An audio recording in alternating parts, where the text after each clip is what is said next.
غسل چاہے فرض ہو، چاہے واجب ہو، چاہے سنت ہو، چاہے مستحب ہو، جتنے بھی غسل ہیں تمام غسلوں میں یہ چیزیں جو ضروری ہیں ان کا اہتمام کیا جائے تاکہ عادت بنی ہو۔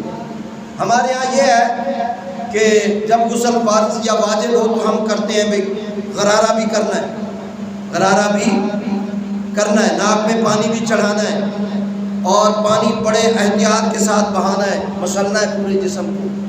لیکن جب عام غسل کی بات ہو تو ہم کیا ہاتھ دھونا ہے، کیا وضو کرنا ہے، کیا کچھ کرنا ہے، کچھ بھی نہیں کرتے اور شاور کے نیچے کھڑے ہو جاتے ہیں یا پانی لیا اور آپ نے اوپر ڈالنا شروع کر دیا۔ یہ عادت بنائیں گے تو یہ عادت یہ نہیں ہے کہ وہ غسل نہیں ہوا، لیکن غسل وہی ہوگا جو ہم طریقے کے ساتھ کریں گے، وہ تو نہانا ہو گیا، وہ تو ایک نہانا ہو گیا۔ اگر غسل آپ کریں گے تو غسل کا ایک ثواب بھی ہے، جس طریقے کے ساتھ آپ غسل کریں گے آپ کو اس کا ثواب ملے گا۔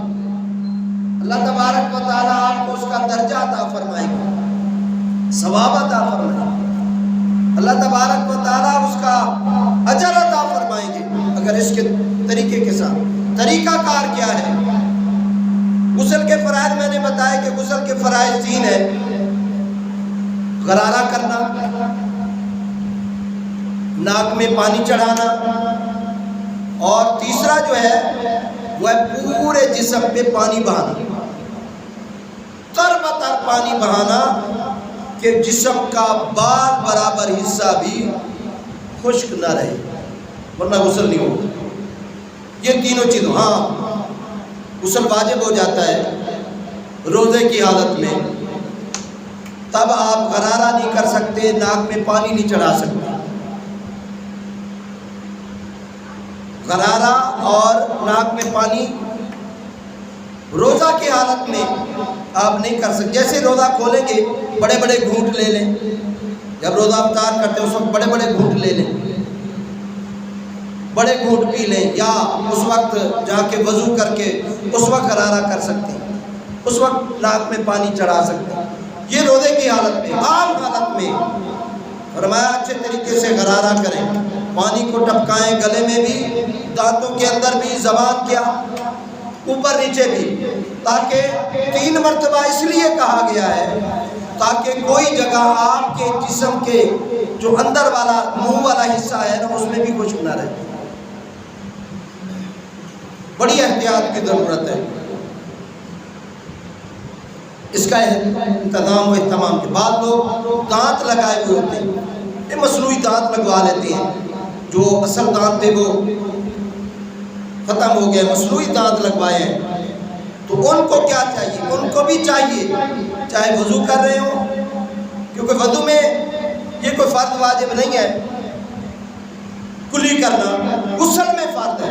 غسل میں خاص طور پہ احتیاط کریں کہ وہ نکال لیں، اور نکال کے پانی جو ہے وہ جو آپ کے مسوڑے ہیں ان تک پہنچنا چاہیے، پھر آپ کا غسل۔ طریقہ کار سن لیں کیونکہ ٹائم ہو چکا ہے، طریقہ کار سماعت فرمائیں، انشاءاللہ جمعہ کی نماز ادا کرتے ہیں۔ طریقہ کار کیا ہے؟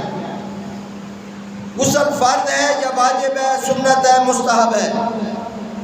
طریقہ کار اس کا یہ ہے کہ نجاست کو دور کیا جائے۔ اگر فرض واجب ہے تو نجاست دور کی جائے۔ سب سے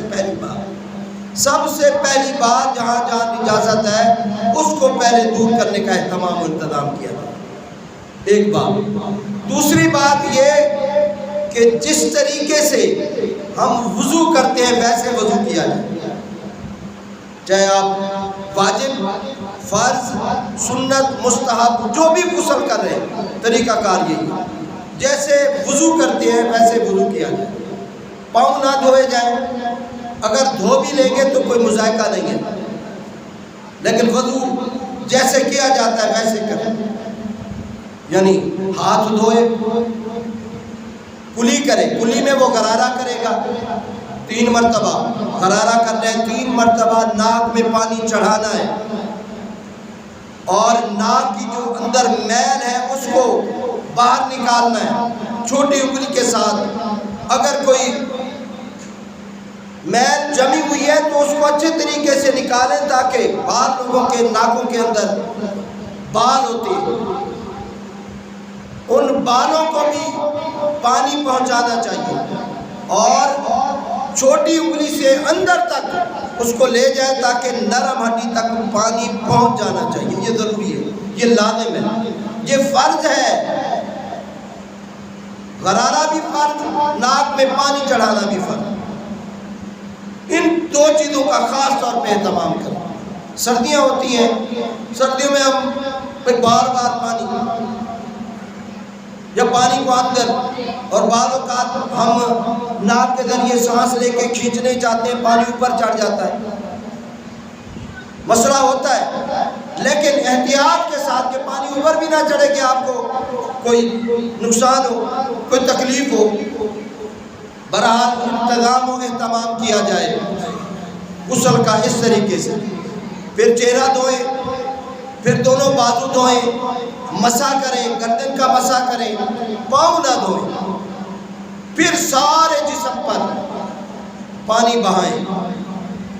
سردیوں کا موسم ہو یا گرمیوں میں تو ویسے ہم بے تکا پانی خرچ کرتے ہیں، یہ بھی احتیاط کرنا چاہیے، کوشش کرنی چاہیے کہ پانی جو ہے وہ مناسب استعمال کیا جائے۔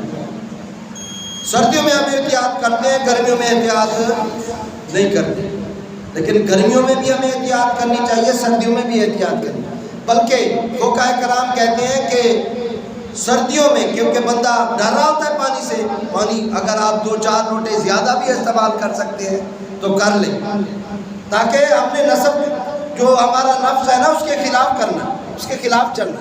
نفس چاہتا ہے کہ پانی تھوڑا استعمال کروں، ایسے ہاتھ لے کے بس وضو میں بھی ہم چاہتے ہیں کہ تھوڑا سا پانی بس گیلے ہو جائے ہمارے بازو، گیلا ہو جائے ہمارا منہ۔ جب ایسا معاملہ ہو تو اپنے نفس کی خلاف ورزی کریں، نفس کے الٹ چلیں اور زیادہ پانی استعمال کریں۔ اگر گرمیوں میں آپ 2 مرتبہ چہرہ دھوتے ہیں تو سردیوں میں 3 مرتبہ دھوئیں، گرمیوں میں 3 مرتبہ دھوتے ہیں تو سردیوں میں 4 مرتبہ دھوئیں۔ اگر آپ 1 ٹب گرمیوں میں استعمال کرتے ہیں نا پانی کا غسل کے لیے، تو سردیوں میں 1.5 ٹب استعمال کریں، تاکہ نفس کا خلاف ہو۔ یہ جو نفس ہے نا یہ آسانیاں چاہتا ہے ہمارے لیے، لہذا ہم بھی چاہتے ہیں کہ آسانیاں ہوں۔ اسلام نے بھی آسانیاں رکھی ہیں آپ کے لیے اور میرے لیے۔ اللہ تعالیٰ عمل کی توفیق بخشے، مالک لم یزل صحیح معنوں میں غسل کرنے والوں میں بنائے۔ اور یہ جو پانی بہانا ہے نا یہ تر بتر بہانا ہے کہ پورے جسم پر بہہ جائے، بغلوں کے اندر۔ بعض لوگ موٹے ہوتے ہیں، پیٹ جو ہے وہ بڑا ہوا ہوتا ہے، اور ادھر جب بیٹھتے ہیں تو ادھر پٹ پڑ جاتے ہیں، تو وہ کھڑے ہو کے ان جگہوں کو اچھے طریقے سے اپنا ہاتھ ڈال کے، ناف کے اندر ہاتھ ڈال کے وہ پانی وہاں تک، یعنی جسم کا بال برابر حصہ بھی آپ کا خشک رہ گیا تو آپ کا غسل نہیں ہوگا۔